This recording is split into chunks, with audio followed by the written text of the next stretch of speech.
it just feels like the industry's back, and people still care about the elements on a table and what they're doing.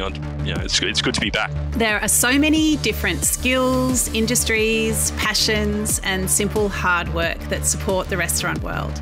Farmers and producers, obviously, wholesalers and truckies, architects and designers, equipment suppliers. Today, we're chatting to the guy who makes the plates, another restaurant essential. Sam Gordon is a third-generation potter living in country Victoria. His creations are seen in top Australian restaurants and as far afield as New York. Sam, welcome to Dirty Linen. Oh, thank you, Dani. Thank you for having me.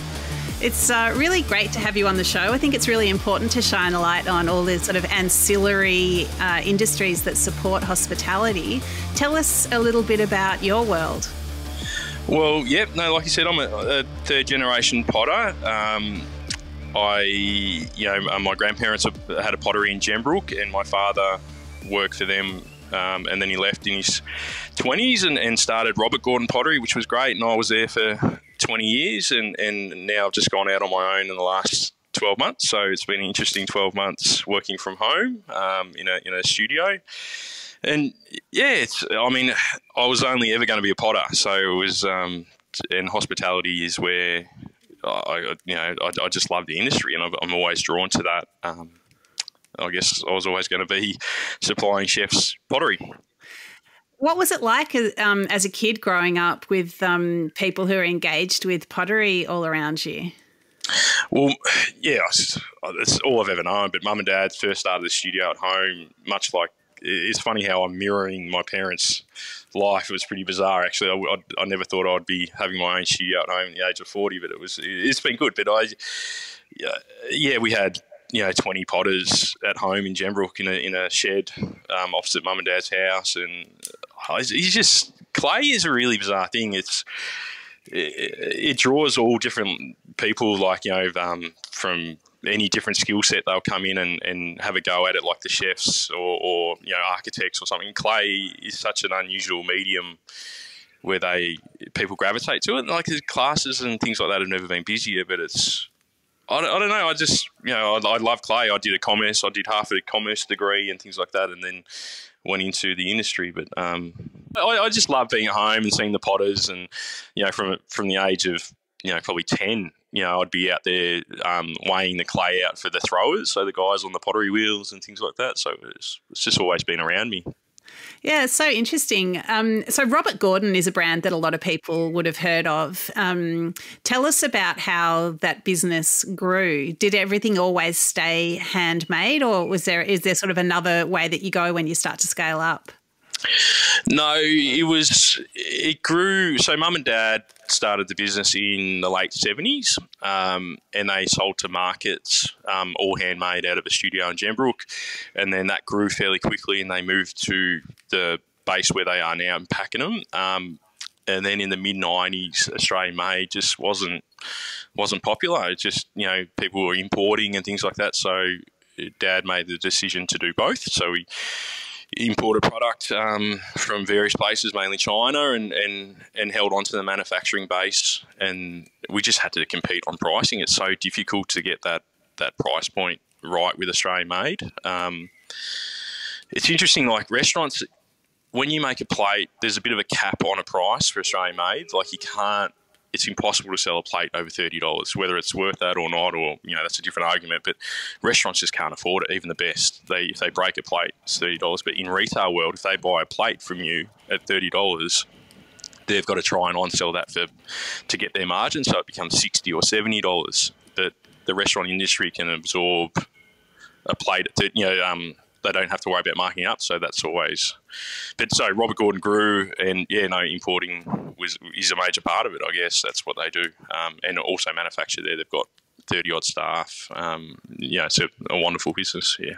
Yeah, and so what was it that made you want to do things a little bit differently and go out on your own? I think after 20 years, it was always led by Mum and Dad, and then after 20 years of working with your siblings, it's hard. You know, there's four siblings there, so Hannah, Kate, Bobby, and myself, and you know, four very creative people. You know, four very you know, strong egos and things like that. It was just one of those things where I felt it was time that, you know, I wanted to branch out and do my own thing and let them, you know, have a go at doing what they do there. You know, it was just, I don't know, family businesses are tough. If I'm really honest, it was a very hard time for me to leave. I love that company so much, but I just knew that I think the time was right for me to go. Yep. And was there a catalyst? Was there someone that you spoke to, or a client that said, yeah, I'll support you, that made that sort of transition, made you, catalyse that decision? Yeah, no, certainly. Funny you mentioned that. No, definitely. Matt Wilkinson down at Montalto, who I've known for a long time, and like yourself, these people who you supply are, not just customers, they're dear friends. And I think Matt had forecast this before I even knew it, that he just sat me down and said, mate, it's time for you to have a go on your own. And he definitely supported me and really helped me through that time. He's a great friend. Yep. Yeah, Matt. That's so interesting. And was he already using Robert Gordon plates, or was he looking for some new plateware for Montalto? He was looking for new plateware for Montalto, and he definitely was always a supporter of Robert Gordon. He's a supporter, Robert Gordon's got such a broad base of things, and so I'm, a one-man band on a pottery wheel at the moment, but he wanted something very select for Montalto where I used some of their clay off the property, and I burnt their vines and used that in the glaze, and used some of their clay. I blended some of their clay into the plates and things like that, which was a good, it's just such a hands-on project. So it was lovely. Yeah. Wow, that's really amazing to have those elements of the earth and the agriculture in a plate that people can then use in a restaurant. I mean, I'd love you to just talk about, what does it feel like to go through that creative process? I've only ever made very wonky things on pottery wheels. Talk me through what it feels to make something really good. I still make wonky plates. Don't worry about that. I think pottery is one of those things you never learn. It's just you continue to learn. Sorry, it's such a it's you never stop learning, and you will make wonky plates. But that energy you get from a handmade plate is so different than a mass-produced plate. When you sit down in a restaurant, it's been made specifically for those guys, and they've come out to your studio and they've sat down with you, or you've dug the earth from their property and used it in there. For me, it's just mind-blowing when you sit there and look at it being used too. But I always suffer from when I make something and I give it to a chef, I'm horrified. I go, oh, shit, sorry, Matt. It's not quite the 25 centimetres, 24 and a half centimetres or something like that. It's it's really difficult handing over a piece of your work at the start, and I don't know. It's like standing naked in front of someone and saying, "Is this okay?" I don't know if this is all right. Is this, is it okay? It's really quite. You lay everything out bare when you've made something 100% of your own all the way through, and then you give it to a chef. You're like, "Shit, is this okay?" Yeah. I mean, because I suppose when you're making something, maybe you make 100 of something for someone. It's like, I guess you do need that consistency, but then you also do want that real handmade feel in all of them, don't you? Like those imperfections or those variations, that must be part of it as well.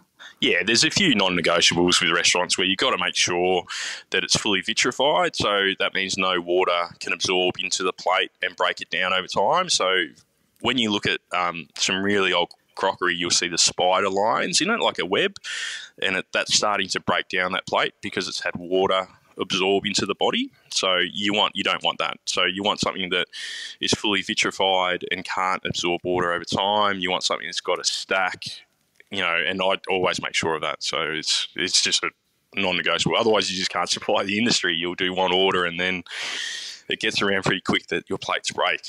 So it's your reputation's everything with that. Yeah, that's so interesting. So what are some of the other variations in clay and glaze that you've been working on that you're really excited about? Yeah, at the moment I'm working with Josh Nyland and Julie in Sydney, Julie Nyland. and they've sent me down some fish bones. So what I've done with those, I've calcified those fish bones at 1,000 degrees. So I get a raw fish bone sent down in the post, and then I fire those fish bones to 1,000 degrees, and then I crush them and I add that to the glaze, and it just adds a beautiful kind of transparency to the glaze. Yeah, but it's also using a product which is otherwise in the bin. And wow, that's amazing. Like, did you know that you could do that, or is that just part of a process of experimentation? No, I knew. I mean, pottery, everything's been done in ceramics before. Like, you're never going to reinvent the wheel in pottery, but it's just a matter of going back and having a look through some old, books and magazines, and, it's often there. Potters are a great forever because everything's so tight. Like, we've always recycled clay if something breaks, or, during the process we always try and recycle it, or, we just, it's just what we do, is try and save every little bit, and ingredients like that are, we use for hundreds of years. Yep. Oh, so what else might you put in the plates that I might not have thought of? Well, a lot of plates do have quite a large percentage of bone ash. So not just in the glaze, but in the body itself. So that makes it quite stronger. So bone china, for instance, is 40% bone ash. So 40% of that weight of that plate is actually bone ash. And then you can get varying degrees for stoneware or porcelain. So a lot of plates what you use would have a percentage of real bone ash. Give us a sense of the setup. It must be so different having been in this family business where things are happening at scale and have been done for a number of decades, to setting up your own studio where it's just you. Like, is it like a writer going up to the garret to try to, find the muse, or is it, what's it like? Oh, look, the studio, it's a shed. It's 50 metres away from my house. I have 2 pottery wheels there. I have a friend who comes up on a Tuesday, Eddie, and he helps me catch up on a bit of work. But, I was just I had Jason up from the Stoke House yesterday, and I was just telling him it's like previously I had industrial designers, mould makers, packaging experts, import-export expert, or, I had anything there I could go ask and it would be done in a day. But now, if it's just hands-on, isn't it? Like, everything packaging to mixing my own glazes to mixing my clays and everything like that. It's me or my wife Carrie helps me out, and we do it. Or we've got to go get boxes from Dandenong, and we jump in the car and we drive down and buy boxes the right shape and size. Everything. It's been a real eye opener for me, and things which quite humbling, I guess. Yeah. Yeah. Right. Interesting. And for people who are eating in restaurants, how do you think people should think about the plates that are in front of them? I would love the industry not to consider. Well, I don't. Just speaking for myself, I'd love the industry to look at a potter as they look at a farmer, the relationships that chefs have with a butcher, or the vegetable supplier or their fish supplier. I would love nothing more than that to be that kind of heartfelt relationship, and how they come out to the studio and they look and see what you do and how it gets to the table. It's, I don't want to be considered an artist or something like that. I just want to be considered a supplier. Sometimes potters get mixed up into being an artist or a commodity item, like a knife and fork or something. Not to take away from that industry, but I think a potter should be considered like a supplier, like a beef supplier, if that makes sense, or a baker. Yeah, absolutely. Well, I suppose, restaurants are so often looking for those ways of expressing their own identity. And I suppose if, someone like yourself that they feel like they can collaborate with, it really helps them tell your story, but also their own story through these objects, I would imagine. Oh, yeah. The amount of pride you get from getting the job done right, and when you see a chef like Matt plate up on your plates and seeing it come to the table, it just fits like a glove, and you're like, yes, that is such a sense of pride. And it would be for like one of those suppliers like Yarra Valley Caviar or someone like that, where you see it there and you're like, wow, it's just such an enormous amount of pride what we get when we see that. So beautiful. And what about like different shaped vessels? Like, do you ever work on something like, we need it to hold 4 oysters, or we need it to be this shape for that fish? Are there those kinds of projects as well? Yeah, absolutely. I had an interesting meeting last week with Curtis Stone, and he's got obviously a steak restaurant in LA, and he wants to highlight one of his dishes, a large tomahawk steak on a plate. So I'll make a specific plate just for that dish. And they're really fun projects. They're really good. I enjoy doing that. Yep. One plate I'll never make, though, is a square plate. I just hate square plates. Why is that? I don't know. I just think it's just bad. Whoever, like that really sharp looking 90s plate, I'm just horrified by them when I see them. I don't know why. I don't know. It's because I'm a potter and everything's round. It comes off the wheel and it's round and that's it. And I see something square, it just absolutely throws me. It's terrible. Can you make a square plate on a round wheel? I'd have to make a large round and then cut it down. Yep. Yeah, right. So and maybe I couldn't do it. I don't care who it's for. I just couldn't do it. Well, okay. There's notice. No one asks Sam to make a square plate. Although I agree. I think there is something. It does feel a bit dated, and I suppose we are. I guess when you're relating to the natural environment more, as so many chefs are trying to do, I guess, those sharp lines aren't necessarily where it's at. Yeah. No, it's something. I don't know why. It's just like fingernails on a blackboard to me. I just like, Love it. And what about your own kids, Sam? Do they love to get into the studio and throw some clay around?